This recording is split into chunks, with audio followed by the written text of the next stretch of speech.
So a few years back, I recorded a video. I think the video is titled "Why It Doesn't Make Sense to Speak Spanish Out in Public." And I think the argument that I made in that video was that speaking Spanish in public is pointless because the conversations that you're going to have typically are short-lived. They're basic. They don't really go into depth at all, and they don't really expand or refine your Spanish at all because of the simplicity of those conversations typically. If you all have seen my most recent videos and my videos over time since the recording of that video, again, years ago, you probably can assume that I don't believe that currently. I highly disagree with that, and I think that the reason that I had that perspective was directly correlated with my Spanish level at the time. Where was my Spanish level at the time? I think I was maybe a year and 3 months into learning Spanish, which is really nothing.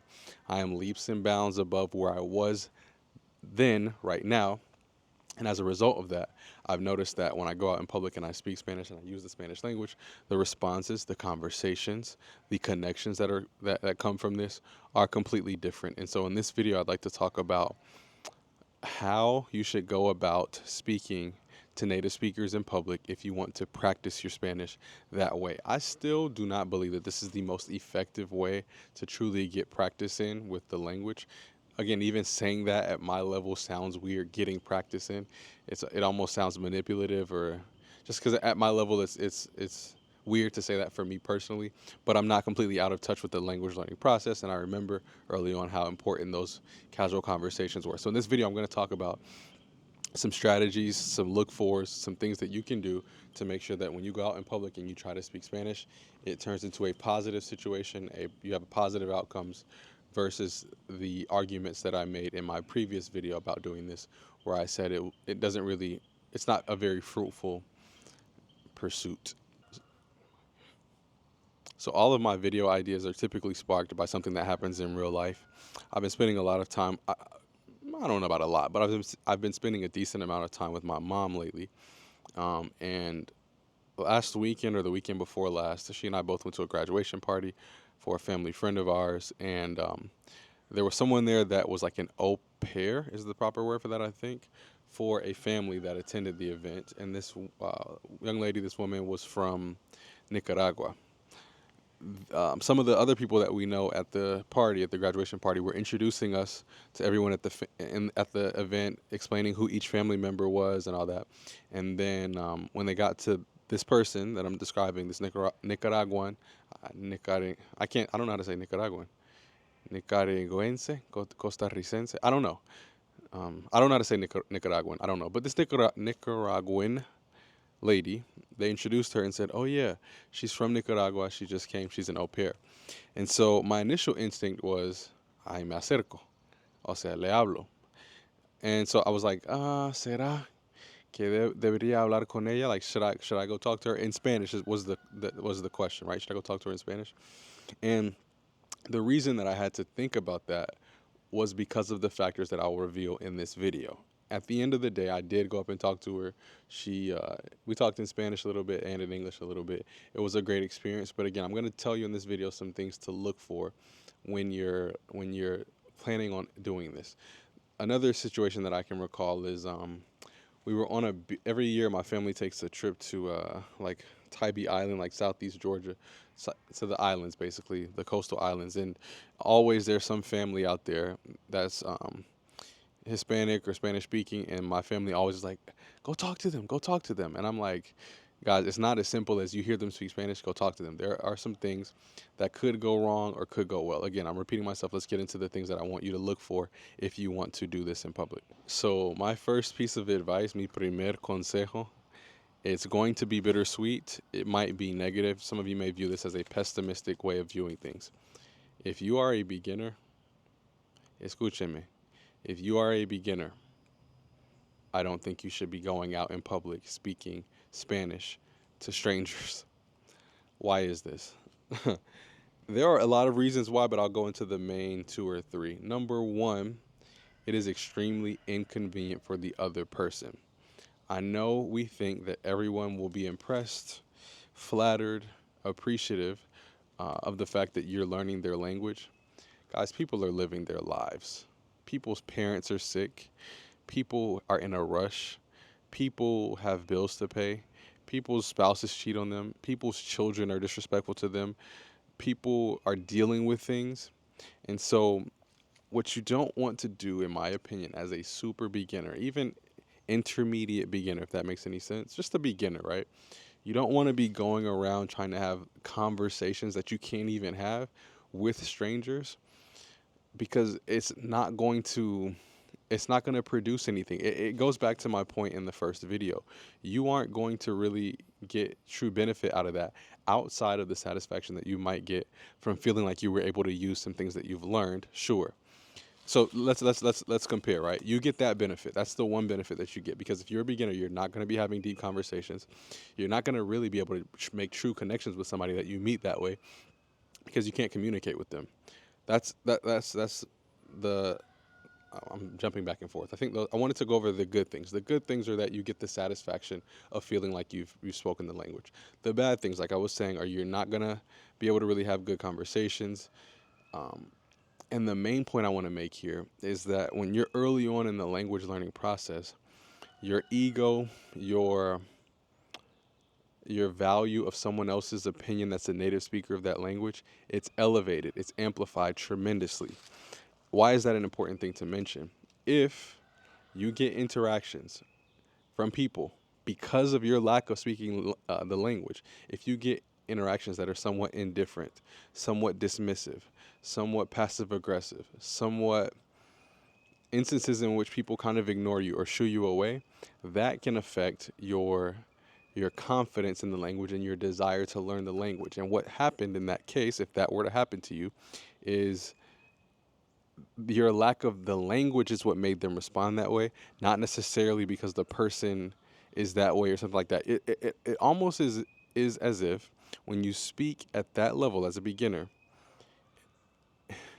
you're kind of indirectly encouraging someone to respond to you in a short, dismissive way if they are not someone that's extremely nice or overly open or extremely patient. The average person who's just going through life does not want to sit there and listen to you fumble over your words so that you can kind of use them, which is what you're doing, to practice their language. Um, this point felt extremely rambly, if that's a word, but I hope that makes sense. Again, consider that point. That's why I say if you're a beginner, you really shouldn't be doing this. You should be cultivating an environment where you can be in a closed environment with some friends that you've made, or just use the internet and practice until you get to a decent level where if you do have a conversation with someone, they're not forced to exert too much energy in trying to understand you or communicate with you. They're not forced to have patience. You want someone to, if you're going to do that, if you're going to stick I mean, what's the phrase?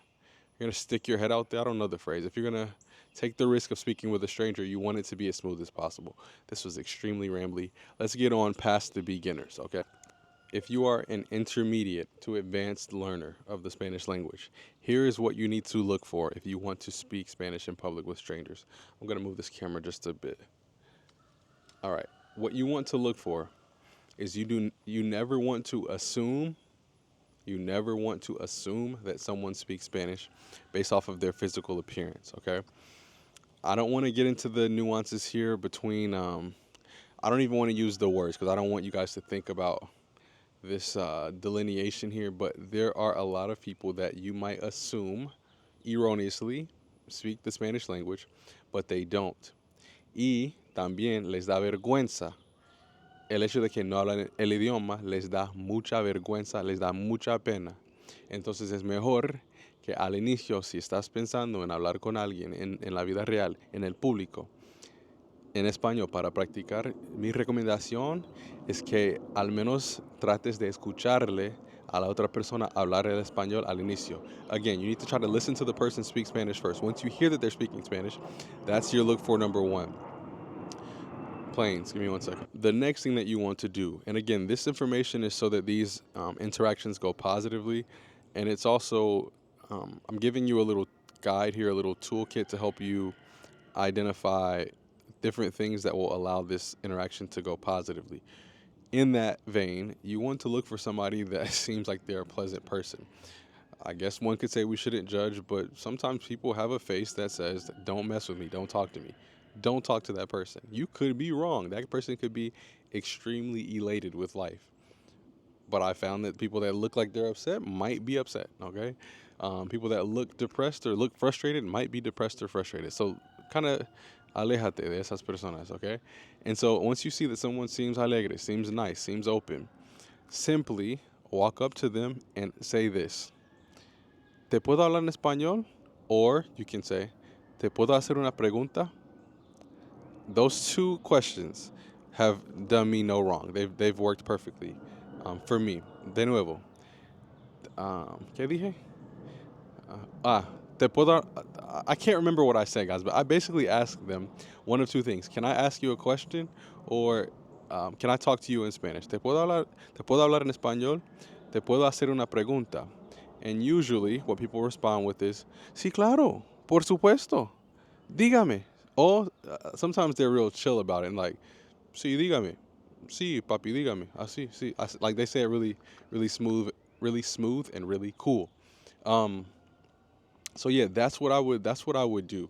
And then from there, you don't want to ask basic questions. This goes back to my point about not being a beginner. If you ask, think about this in English, right? If a stranger, I don't like when people say this about themselves, but I'm a fairly nice guy, right? Like if somebody comes up to me and they say, "Hey, how you doing, man? What's your favorite food?" I'll talk to them for a few minutes. But I'm making that point because you don't want to walk up to somebody, again, going back to my point about being a beginner. You don't want to walk up to somebody and ask them a objectively um, pointless question. ¿Qué tipo de comida te gusta? ¿De dónde eres? ¿Qué más? ¿Te gusta este sitio? Like, if you're asking them questions like that, te va a salir mal. O sea, it's going to go bad for you. Think about what you want to ask them beforehand and go with it. Here's a question that I've asked before, and it always turns into a great conversation. And I'll tell you in Spanish first, and I'll say it in English. De nuevo, me acerco y le digo siempre a la persona, ¿te puedo hacer una pregunta? O le puedo hacer una pregunta si es una persona mayor. ¿Le puedo hacer una pregunta? Sí, claro, me dice. Sí, claro, claro, por supuesto, dígame. Pues yo llevo 4 años aprendiendo español y, o sea, a veces hablo con mis amigos que han aprendido español y siempre nos cuestionamos, mejor dicho, ¿no? Porque no sabemos cómo acercarnos a las personas en la vida real para practicar el idioma. Hopefully you guys are seeing why it's important to be able to communicate. O sea, ¿usted tiene unos consejos para mí y para mis amigos? Sí, claro. Y de ahí empiezan a hablar, okay? And so if you don't understand Spanish, what I was saying is I was asking them, hey, I've been learning Spanish for 4 years. Um, I talk with my other friends that have learned the language, and we all talk about what are some of the best ways to approach people in public if we want to speak the language. Do you have any advice for us? Sí, claro. Or, usted habla muy bien el español. Ah, muchas gracias. En serio, ¿cómo aprendiste? You guys see how that turns into a conversation? Okay? So again, I don't want to be pessimistic or negative, but the key here is that Spanish level. It's that Spanish level. You need to have a decent Spanish level to be able to do this and for it to actually work. Um, I was going to say something else, but I forgot. Let me cut this really quick. So again, what's our checklist? We're going to first make sure that we have a decent Spanish level. After that, we're going to make sure that we're approaching people that seem somewhat approachable. It's just a rule of life. Third thing, we're going to enter with a small, innocent question. ¿Te puedo hacer una pregunta? Te puedo hablar en español?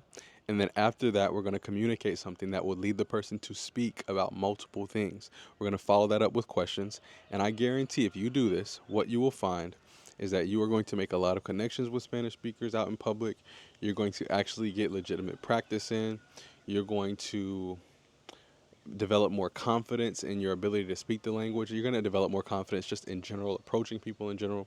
And so this is how I would approach it. Again, I know this is somewhat of a negative um, uh, perspective, specifically for those of you that are beginners, but it is what it is. I wouldn't feel comfortable telling you all a lie. The reason that I made so many of the arguments that I made in that mixing Spanish and English, in ese primer video, in the first video, the reason I said the things that I said was because of my Spanish level. It had nothing to do with me. It had nothing to do with the other person. It literally was and is, if this is happening to you, what I described in my previous video, and I'll link that video here. It was simply a matter of my deficiencies in the Spanish language, not any other factor. I hope this video has helped para finalizar, to close the video, to finalize the video. In that instance, at that graduation party where my mom was like, hey, go talk to that person or go practice speaking, I ended up talking to her. We exchanged numbers. Everything's going great. New friend, new person to practice Spanish with, new person to possibly give me a tour of Nicaragua, new person that I could help teach English. You know what I mean? It's just a great opportunity. And I've told you guys that if that's happened to me multiple times in life, where just opening my mouth at this Spanish level is the key. Not being negative, but at this Spanish level, just opening my mouth has resulted in muchas buenas cosas. Buenas relaciones, buenos vínculos sociales. Literal, ni siquiera tengo tiempo para pasar suficiente tiempo con todos mis amigos, angloparlantes y hispanoparlantes, por haber abierto mi boca hablando con la gente en el público. Entonces, muchísimas gracias como siempre. I'm going to close the video speaking in Spanish para que puedan practicar un poquito. Muchísimas gracias. Este video me pareció una locura porque estaba hablando por aquí, por allá, o sea, de todos temas sin ningún orden, pero ninguna orden. Todavía ando aprendiendo, papi. Porque siempre estoy diciendo papi, necesito dejar de escuchar a tantos colombianos de Medellín, de Medallo. Pero muchas gracias como siempre, y hasta la próxima. Voy a dejar de hablar tanto. Chao, chicos.